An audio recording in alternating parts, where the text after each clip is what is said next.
आप देख रहे हैं न्यूज 24। मैं हूं अजीत अंजुम।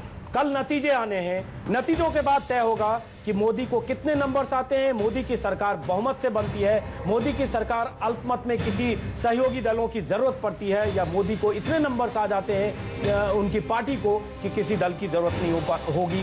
ये सब कल तय होगा। लेकिन उससे पहले बीजेपी की तरफ से तमाम तरह की तैयारियां, जश्न मनाने की तैयारियां, दिल्ली से लेकर अहमदाबाद तक, वडोदरा से लेकर लखनऊ तक, बनारस से लेकर किसी और शहर तक, हर जगह लड्डू बट रहे हैं, लड्डू बन रहे हैं। तमाम तरह के तंबू कनात पंडाल लग चुके हैं। दिल्ली में बीजेपी के दफ्तर में एक तरह से खाने पीने का लंबा चौड़ा इंतजाम, जश्न का इंतजाम, ढोल नगाड़े सब बुक हैं, दिल्ली से लेकर अहमदाबाद तक। सवाल उठता है कि यह सब इसलिए क्योंकि जितने एग्जिट पोल के नतीजे आए, सकारात्मक संकेत उसकी तरफ से मिले कि मोदी की सरकार बन रही है, बहुमत से भी बन सकती है, कुछ सीटें कम होगी तो कुछ सहयोगी दल की मदद से भी बन सकती है। सवाल यहीं से शुरू होता है कि अगर मोदी को इतने नंबर्स नहीं आए, इतने सीटें नहीं आई कि मोदी सरकार बना पाए, और अगर एग्जिट पोल के नतीजे सही साबित नहीं हुए, तो यहीं से कुछ सवाल हैं। इसी सवाल पर चर्चा करेंगे। लेकिन पहले देखते हैं कैसे दिल्ली से लेकर अहमदाबाद तक, बनारस से लेकर वडोदरा तक जश्न की तैयारियां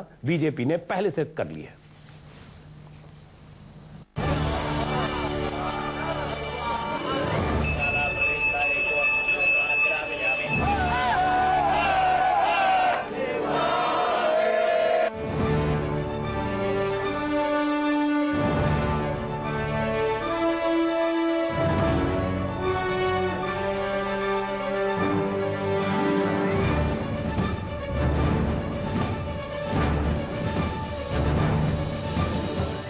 दिल्ली के अशोक रोड से गुजरेंगे तो मोतीचूर के लड्डुओं की खुशबू आएगी,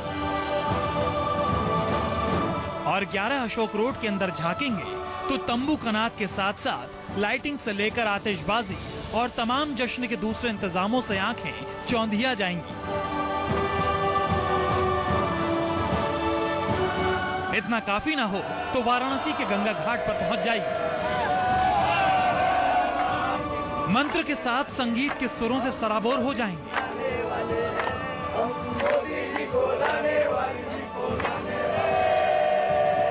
कुछ और देखना चाहते हैं तो फिर से रोशनी से सजा कमल देखिए, जो बस एक झलक है जो रोशनी से सजे विशाल कमल में तब्दील होने वाली है। फिर फूल भी हैं और माला भी। फूलों की दुकानों पर खरीदार बहुत ज्यादा पहुंचने लगे हैं क्योंकि अचानक डिमांड बहुत बढ़ गई है। वाराणसी में बड़ी भारी तैयारी है, बेसब्री बहुत ज्यादा है। लिहाजा क्या दिल्ली, क्या पटना, क्या बेंगलुरु और क्या भोपाल, जश्न का इंतजाम सब जगह है। मोदी की केसरिया लहर के रोमांच में यज्ञ भी हो रहा है। हवन के साथ धार्मिक अनुष्ठान भी नॉन स्टॉप जारी है। जी हाँ, ये मोदी सरकार आने से पहले की झलकियां हैं, या यूं कहिए कि मोदी भक्तों ने नतीजों से पहले जीत मुकर्रर कर दी है और मोदी को भगवान बनाकर मूर्तियों के सांचे में ढाल दिया है। वडोदरा में तो मोदी की 7 फीट ऊंची मूर्ति तैयार है और मिठाइयों पर मोदी का ठप्पा। और फिर ये लग्जरी बस जो अहमदाबाद की सड़कों पर मोदी विजय की नुमाइश के लिए तैयार है।